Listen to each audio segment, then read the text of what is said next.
Hello, and welcome to the GEE Group Fiscal 2026 first quarter ended December 31, 2025 earnings and update webcast conference call. I'm Derek Dewan, Chairman and Chief Executive Officer of GEE Group, and I will be hosting today's call. Joining me as a co-presenter is Kim Thorpe, our Senior Vice President and Chief Financial Officer. Thank you for joining us today.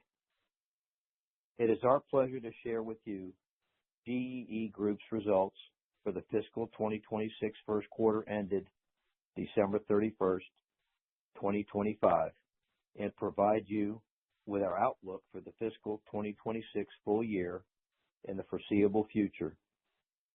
Some comments Kim and I will make may be considered forward-looking, including predictions, estimates, expectations, and other statements about our future performance. These represent our current judgments of what the future holds and are subject to risks and uncertainties that actual results may differ materially from our forward-looking statements. These risks and uncertainties are described below under the caption Forward-Looking Statements Safe Harbor and in Thursday's earnings press release and our most recent Form 10-Q, 10-K, and other SEC filings under the captions Cautionary Statement Regarding Forward-Looking Statements and Forward-Looking Statements Safe Harbor. We assume no obligation to update statements made on today's call. Throughout this presentation, we will refer to the periods being presented as this third quarter or the quarter, which refers to the 3-month period ended December 31st, 2025. Likewise, when we refer to the prior year quarter, we are referring to the comparable prior 3-month period ended December 31, 2024. During this presentation, we will also talk about some non-GAAP financial measures. Reconciliations and explanations of the non-GAAP measures we will address today are included in the earnings press release. Our presentation of financial amounts and related items, including growth rates, margins, and trend metrics, are rounded or based upon rounded amounts. For purposes of this call and all amounts, percentages and related items presented are approximations accordingly. For your convenience, our prepared remarks for today's call are available in the Investor Center of our website. Now on to today's prepared remarks. The challenging conditions in the hiring environment for our staffing services have been ongoing since the second half of 2023. These stemmed from what is now widely acknowledged as the substantial overhiring that took place in 2021 and 2022 in the immediate aftermath of the pandemic and the macroeconomic weakness and uncertainties related to persistent inflation and high interest rates that followed. The near universal cooling effect on U.S. employment and businesses' use of contingent labor and hiring of full-time personnel have persisted and resulted in volumes below once prior norms. Many of the businesses we serve continue to implement layoffs and hiring freezes rather than adding new employees. Companies and businesses continue to cautiously assess the economy and market conditions to ensure their investments in technology and human capital are strategic and sustainable. Another setback for us this quarter was the acquisition of one of our larger clients and movement of its business to an affiliate of the acquirer. This was a high-volume, lower-margin account, which somewhat lessened the negative impact on our results. Also, on the brighter side, our direct hire revenue, which has the highest gross margin at 100%, was up 8% in the quarter and appears to be on course so far for a better fiscal 2026 versus fiscal 2025. We also expect the use of contingent labor to stabilize this year as we are aware that some businesses are beginning to initiate new projects which may be expected to lead to more job orders and full-time and contingent staffing placements. Artificial intelligence, or AI, is gaining ground at an accelerated pace and is further complicating the HR and project planning opportunities and risks facing virtually all companies, including consumers of our services. We believe these conditions are contributing to decreases in job orders for both contract and direct hire placements, also negatively impacting our financial results.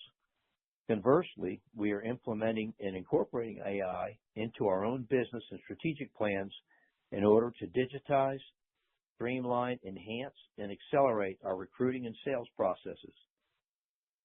Another closely aligned AI goal of ours is to provide our clients with the necessary human resources to implement and support their use of AI and help them increase speed, efficiency, and profitability.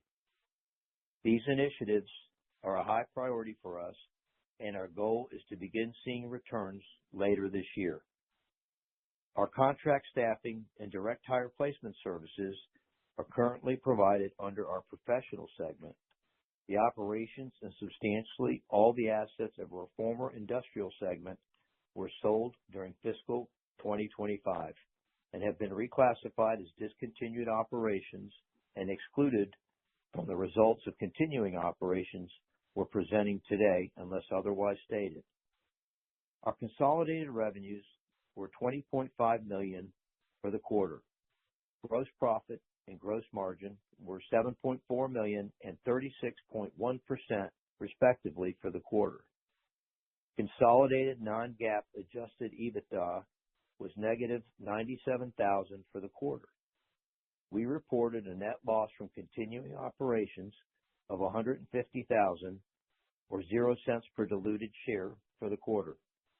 We continue to aggressively take action to adjust and enhance our strategic focus, growth plans, and financial performance and results, including streamlining our core operations and improving or adjusting our productivity to match our current lower volumes of business. This has helped us improve our results despite lower business volume.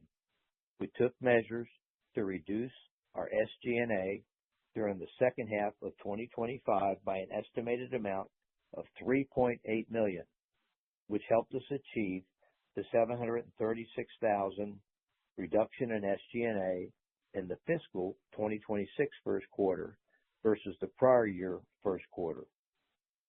As we announced early last year, we completed the acquisition of Hornet Staffing in fiscal 2025 and have increased our focus on VMS and MSP sourced business, including the use of special recruiting resources and acceleration of the integration and use of AI technology into our recruiting, sales, and other processes. We anticipate achieving continuing improvements in our productivity and restoring profitability as soon as practically possible. Our goal remains to be profitable again in fiscal 2026. In addition to these near-term initiatives, we are working closely with our frontline leaders in the field to support them as we all continue to aggressively pursue new business in addition to growing and expanding existing client revenues. We are seeing some positive results from these efforts. As the uncertainty and volatility currently gripping our economy and labor markets lessen, I am very confident that we are positioned to meet the increased demand from existing customers and win new business. I want to reassure everyone that we fully intend to successfully manage through the challenges I've outlined and restore growth and profitability as quickly as possible. GEE Group has a strong balance sheet with substantial liquidity in the form of cash and borrowing capacity. The company is well positioned to grow organically and to be acquisitive. We also continue to believe that our stock is undervalued, and especially so based upon the recent trading at levels very near and even slightly below tangible book value, and that there is good opportunity for upward movement in the share price once we are able to operate again in more normal economic and labor conditions and restore profitable growth. Management and our board of directors share the responsibility and are committed to restoring growth and profitability, which will lead to maximizing shareholder value. Before I turn the call over to Kim, I want to update you on recent activity since our press release issued on January 22nd, 2026, in response to Star Equity's public commentary regarding an indication of interest in our company. Since then, management and the board have met to review and discuss multiple unsolicited expressions of interest in the company and continue to evaluate various strategic alternatives to enhance shareholder value. As we indicated in our press release on January 22nd, 2026, our board of directors, in accordance with its fiduciary duty, will consider any bona fide offer regarding a business combination, acquisition, or other transaction that it believes will enhance shareholder value.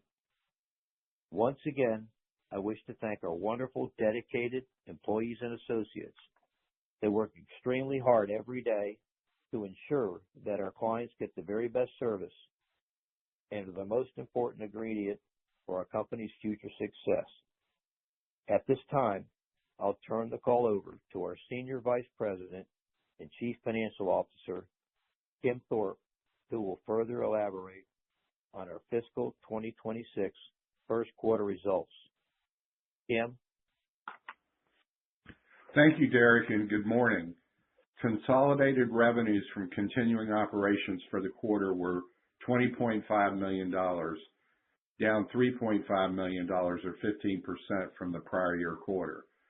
Contract staffing services revenues for the quarter were $17.8 million, down $3.7 million or 17% from the prior year quarter. As Derek mentioned, one of our former larger, high-volume, low-margin clients was acquired and moved its business to an affiliate of the acquirer at the beginning of the fiscal first quarter. This accounted for $2.6 million of the declines in our consolidated and contract services revenues this quarter. Absent the loss of this single customer, consolidated revenues declined $3.8 million. 3.8%, forgive me.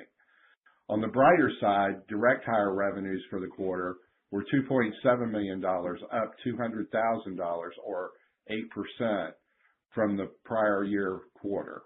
In addition, for January 2026, the first month of our current fiscal second quarter, we recorded direct hire revenue of $1.2 million, which exceeded all of the individual prior months in this fiscal year.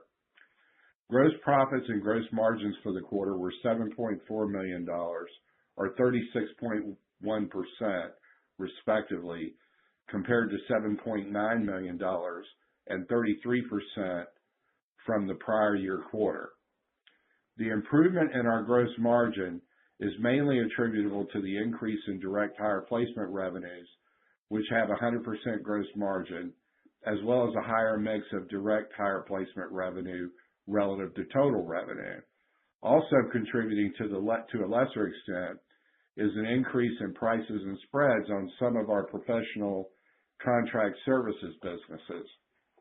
While the loss of the high volume, low margin client we spoke about caused a majority of our revenue reduction this quarter, it also contributed to the improvement in our business mix and gross margin on our remaining professional contract services business.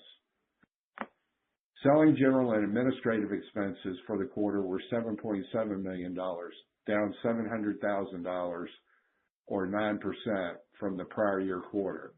SG&A expenses as a percentage of revenues for the quarter were 37.6%, compared with 35.1% for the prior year quarter. In response to the realities of our present environment, we continue to prioritize and focus heavily on streamlining our core operations and providing our productivity to match our current lower volumes of business. As Derek just mentioned, we reduced our SG&A during the second half by approximately $3.8 million on an annual basis, which helped us achieve our overall SG&A savings of $736,000 in our current quarter versus our prior year quarter, improving our results despite a lower volume of business. I also want to reemphasize Derek's earlier point that our plans and goals are intended to restore profitability during fiscal 2026. In addition to the initiatives Derek reported, we are in the beginning stages of updating and further integrating our ERP and applicant tracking systems and certain other key operating systems and processes. We also intend to consolidate certain of our legal entities later this year in order to further reduce administrative and compliance costs. The ultimate goals of these longer-term initiatives with the others is to help us increase speed, accuracy, and efficiency throughout our operations, and ultimately to get an SG&A ratio of 30% of revenue or less. Our loss from continuing operations for the quarter was our net loss was $150,000 or 0% per diluted share, as compared with a loss of $684,000 or 1 cent per diluted share from the prior year quarter. This improvement primarily is due to cost reductions and productivity improvements, of course. Our EBITDA, which is a non-GAAP financial measure, was negative $303,000 for the quarter, as compared with negative $513,000 for the prior year quarter. Adjusted EBITDA, also a non-GAAP measure, was negative $97,000 for the quarter, as compared with negative $304,000 for the prior quarter.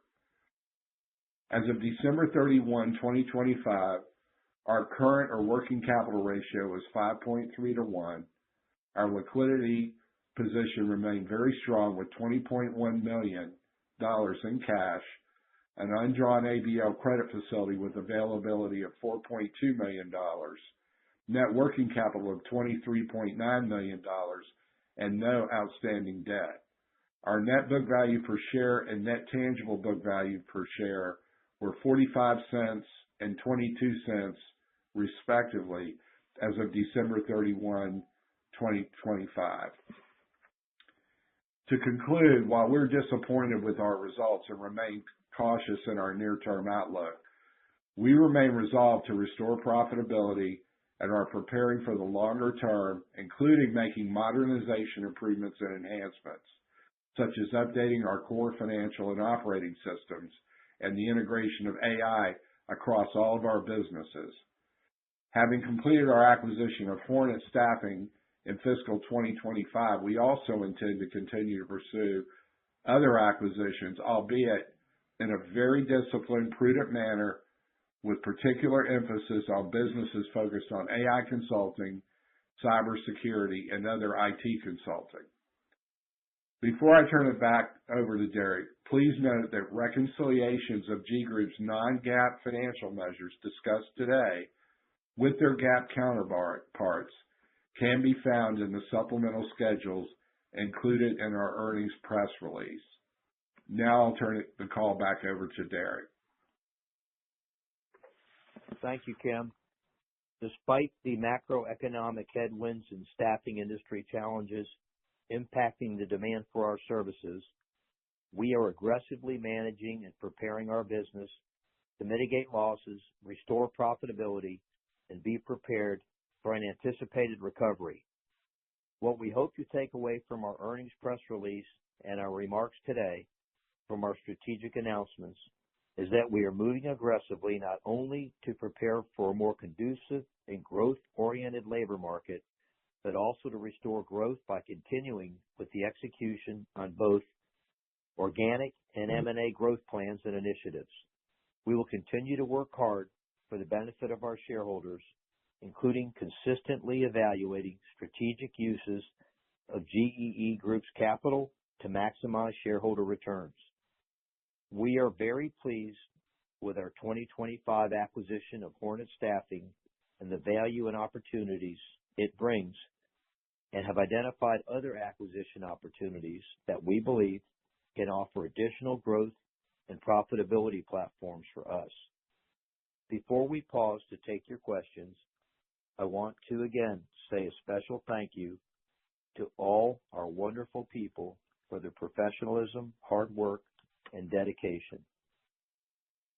Now, Kim and I would be happy to answer your questions. Please ask just one question and rejoin the queue with a follow-up as needed. If there's time, we'll come back to you for additional questions.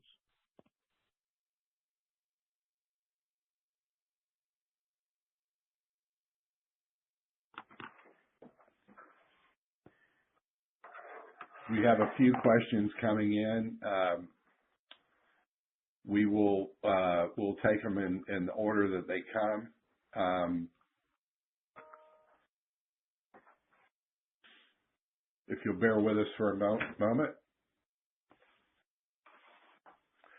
Our first question, which I will read: what incentives would need to be put in place for management to consider a value realization event, sale, special dividend, etc.? And my answer to that question is management has employment agreements that already provide those incentives, so there are no additional incentives that would need to be made in that regard. Our second question: is an activist investor takeover the only route towards getting a return for shareholders, the only path to value realization at this point? Well, of course not. We will, as we said in the press release, the board and management are both committed to do what's in the best interest of the shareholders. And we have some other questions coming up that will talk a little bit about what Derek mentioned toward the end of his prepared remarks. And here's a question: if the company was sold at a comparable multiple to BGSF's recent sale of their professional division, enterprise value to revenue, there would be about 150% upside to the current stock price. Why is the company not actively pursuing this, especially in light of the recent star equity exchanges, and pursuing along the current path has not recognized any value for shareholders? Derek, you want to comment on this? Sure. So, as you're aware, in many cases within a public company, there's non-public information and actions being taken that have yet not been disclosed.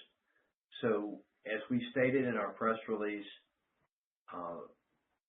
at the last part of the earnings release, we do evaluate any proposals to maximize shareholder value. And someone, I think, in this question, you mentioned 150%